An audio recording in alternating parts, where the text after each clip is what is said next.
Hello, and welcome back to another episode of Critical Reactions with your host, Bryan. We're going to finish up this week of mellow death or melodic death metal, still trying to figure out what the difference is, but we've had some really interesting conversations regarding that. Today we're going to be checking out a song from SOILWORK. This one's called Stålfågel. I don't know if I pronounced that correctly, but I tried my best. Let's get into it.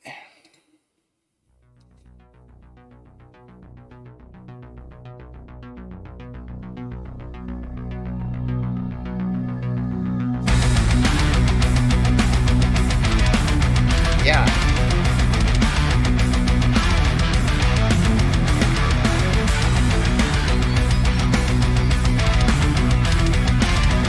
Yeah, those 16th note runs add a lot of drive and energy to this already pounding 8th note, the constant 8th note thing.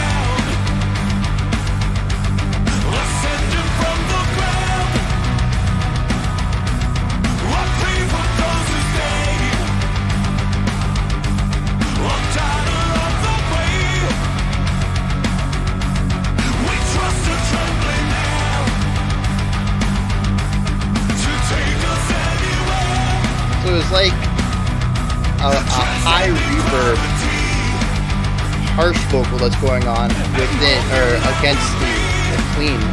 Very cool textural work there.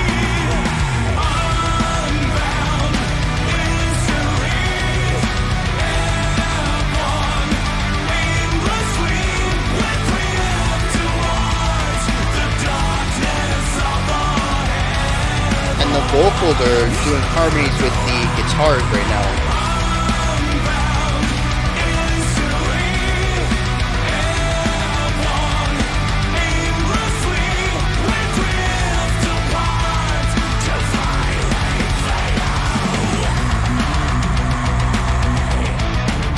Nice layered harshes there.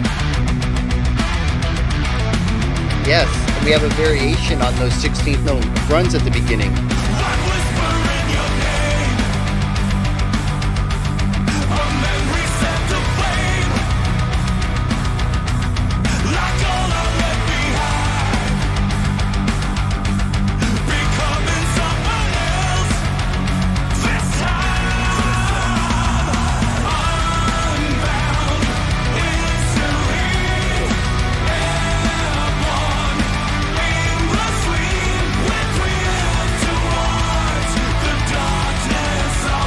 There's a lot of heavy layering of similar ideas going on in this track.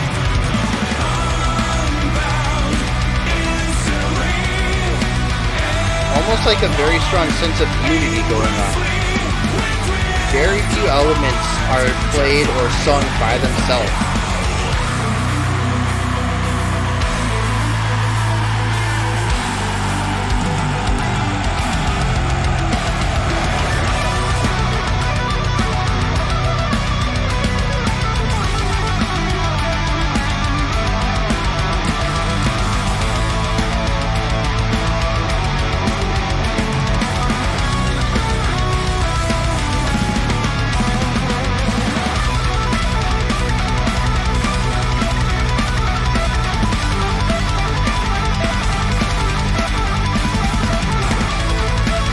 Right here, the drums are laying down the downbeats, and the guitar is emphasizing that first note of every beat, even within the run.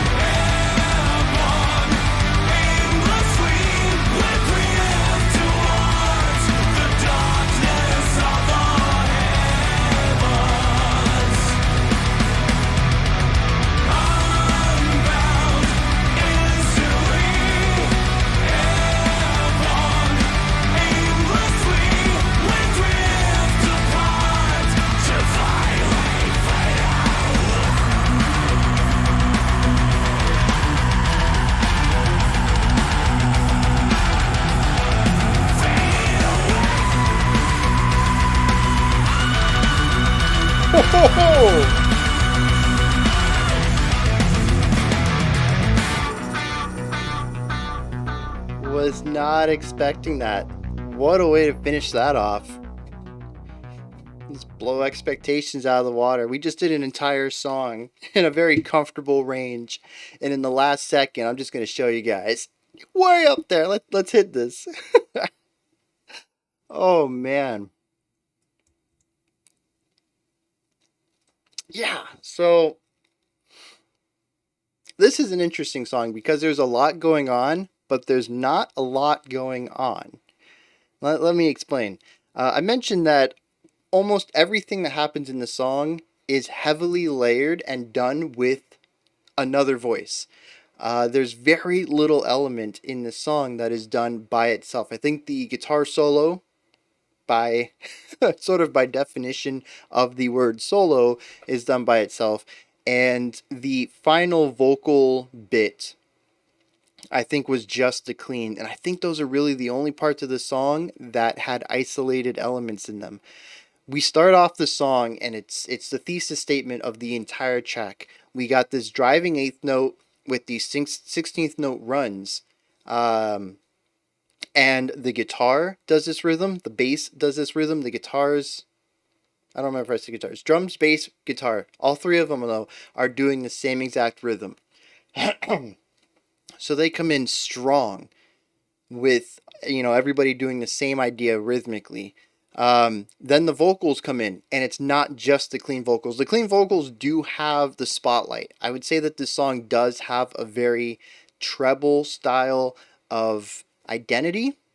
There is some punchiness in the lower end, especially with the bass kicks, but the song does not have that heavy lower end feel that a lot of the songs we've checked out this week tend to utilize, that I think are borrowed heavily from the death metal genre and where it comes from.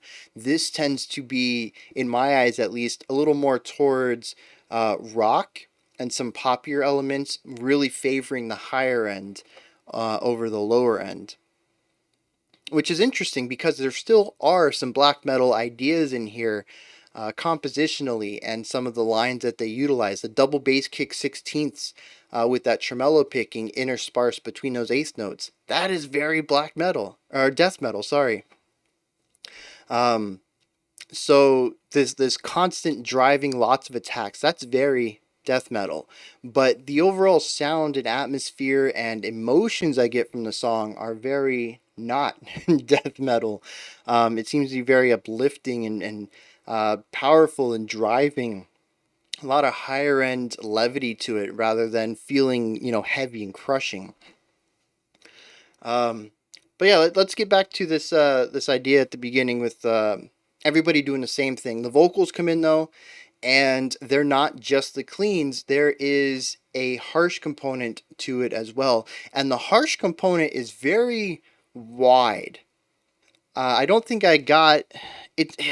It's like a low fry, at least to me. It doesn't have the grit of the growl. It feels distorted, but it doesn't have that core depth that I tend to associate with growls. So I don't know if he's doing a bit of a higher growl, and maybe somehow that loses some of the punch, or maybe it's a low fry. I don't know, but there's this harsh vocal that's accompanied with it, and it is mixed to be wider. I don't know if it's reverb or maybe it's double tracked. I don't know, but it has a ton of width. It almost sounds gang vocally. Um, and that is paired underneath the cleans to give it this another bit of multiple voices doing a single line.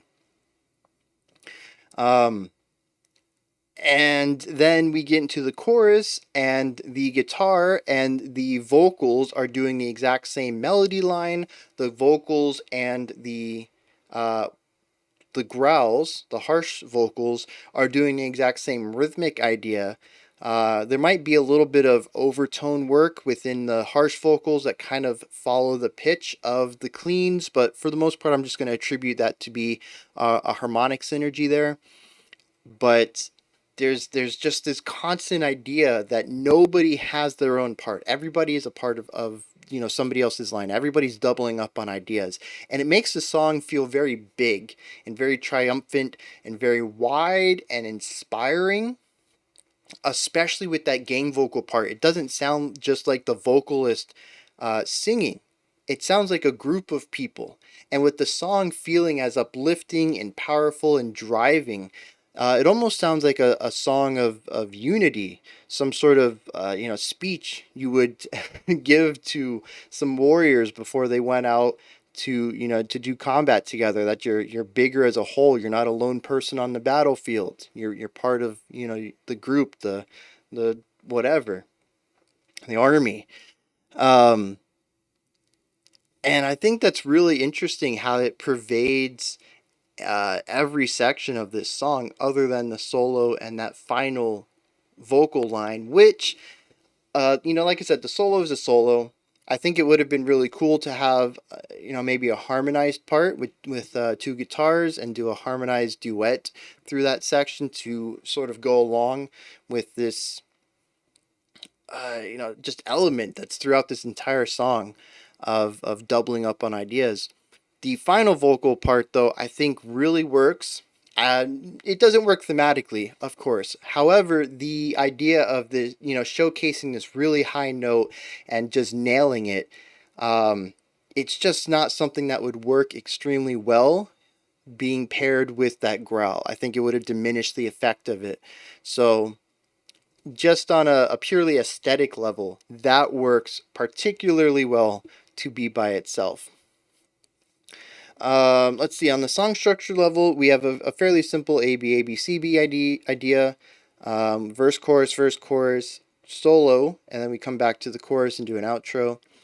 Um, but again, just like yesterday's song, I feel like it is utilized well. This song is not supposed to get you thinking, it's about getting you feeling. And the emotions and atmosphere that the song puts forward, this, like I said, this idea of unity and power and coming together for some sort of good, to join forces and be stronger as a whole, which is, I don't know how that fits in with the title of the song, which I don't even know what it translates to, so I can't base anything off of that.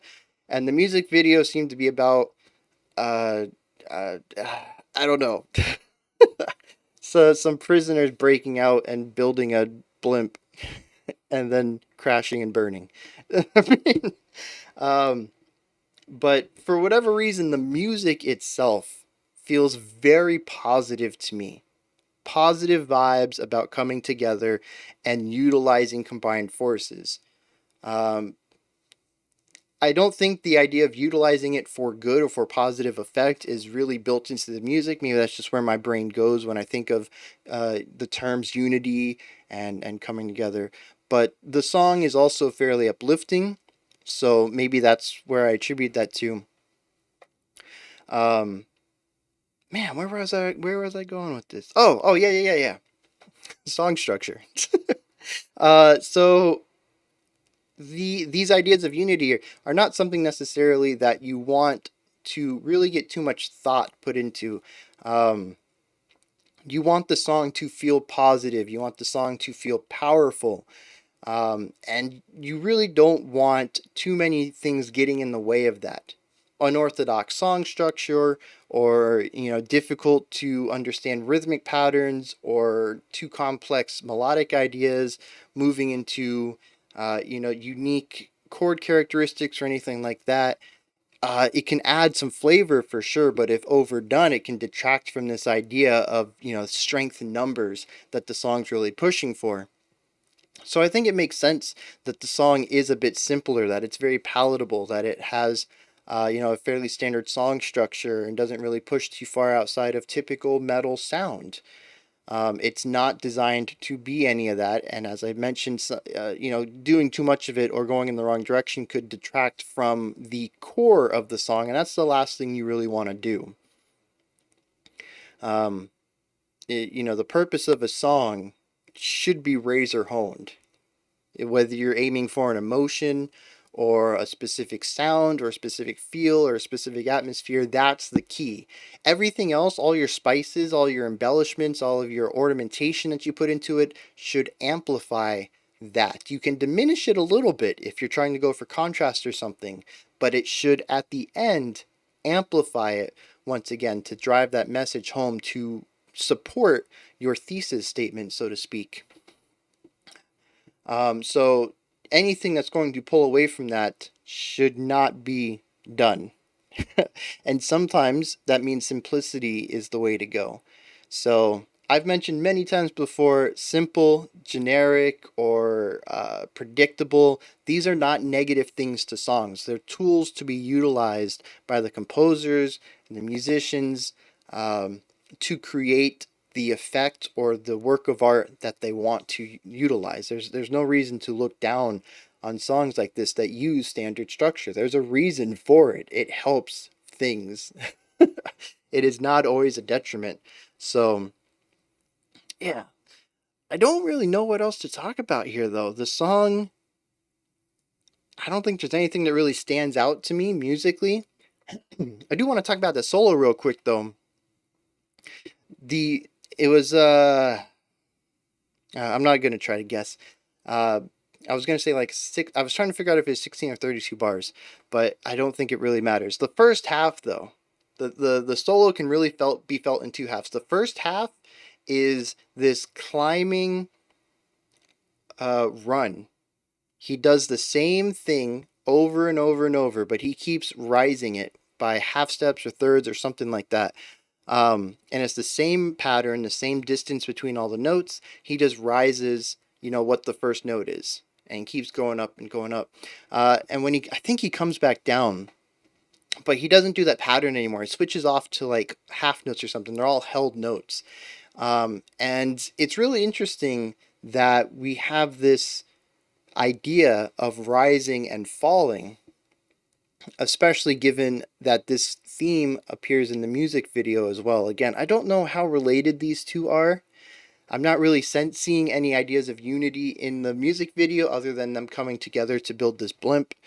But yeah, the end of the video is not exactly a positive result of their coming together. And maybe that this rising and falling could be seen as gaining momentum and losing momentum or something like that. I do actually, saying that though, the solo does lose a lot of oomph on that second half. The energy and the drive of those constant 16th notes, I think they were, maybe they were eighth notes, and the rising energy that comes with raising the notes. The second half just felt very lackluster. We lost the momentum in the number of attacks, and we lost the energy since we were coming down the notes rather than up. And it's very much an anticlimactic end to a solo. And yeah, it's interesting how that pops up, but that doesn't line up with the overarching ideas in the song because it ends on that super high note, big finish. It's like mission accomplished. We came together, we did what we set out to do, the project's done kind of thing. So yeah, maybe I'm just looking too deeply into that solo. Maybe it's just a solo. Maybe the guitarist was working on that rhythmic pattern as a warm up and just really loved it, so he threw it into a song. I mean, who knows where any of these ideas come from? Uh, you know, Definitely a thing between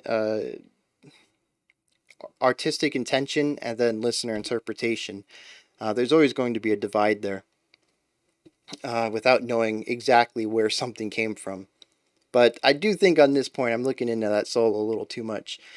With that said, I think that's going to be the end of this analysis section. It's a bit sparse, I would say, but like I said, there's not a lot going on in the song. It sounds big. It sounds like there's a lot, but so many sections are doubled up and tripled up for that effect of width and power and coming together and greater than the sound of one instrument. If all these instruments were doing their own thing, it's not as powerful as when all three come together, or all two come together in some cases, and amplify their sound, doing the same thing and really driving home, whether it's the rhythmic element or a melodic element. And I just think it's really cool that they can bring that idea of unity into a sonic idea without even knowing the lyrics. Unity is still what I get out of this song, and that's just fantastic. But those are my thoughts on Soilworks. I'm not going to try to pronounce that one again because I'm pretty sure I did a real bad job at the beginning. Anyways, this is where you guys come in. Hit me up in the comments. Let me know if you enjoyed this or not. Continue the discussion of mellow death versus melodic death metal and where this sits on that spectrum. Like I said yesterday, I'm reading every comment. I'm really enjoying the conversations, and I'm trying to learn a lot. But genre division is still something that kind of goes over my head, especially when it's as nuanced as it appears to be between these two. I'm kind of getting the notion that you either know it and you can feel it, or you ain't gonna know. When you're done commenting, though, head up to the description box. There's a link in there for a link tree, which is a nice menu with everything related to the channel. Whether you want to follow me on Twitter, join the Discord, and chat with the rest of the community, or help support the channel through Patreon. I'll be back tomorrow at 5 p.m. Eastern Standard Time, 9 p.m. UTC. We'll start this weekend's special selection, and I'm just going to let you know, be ready. Tomorrow we're looking at an almost 30-minute song. So, yeah, bring your A game. Bring your brain. I'm sure it's going to be something that we're going to have to think about and listen to. And yeah, bring a snack and water. Just be prepared. I don't want you to show up tomorrow at 5 o'clock ready to watch a video and it's, 50 or 60 minutes long. And you're like, oh, geez, I was not ready for this. I'm giving you a chance to be prepared for tomorrow's video. Anywho, that's that. Until next time, remember to be critical but not cynical of the music you listen to, and have a fantastic morning, afternoon, or evening whenever you choose to watch my videos.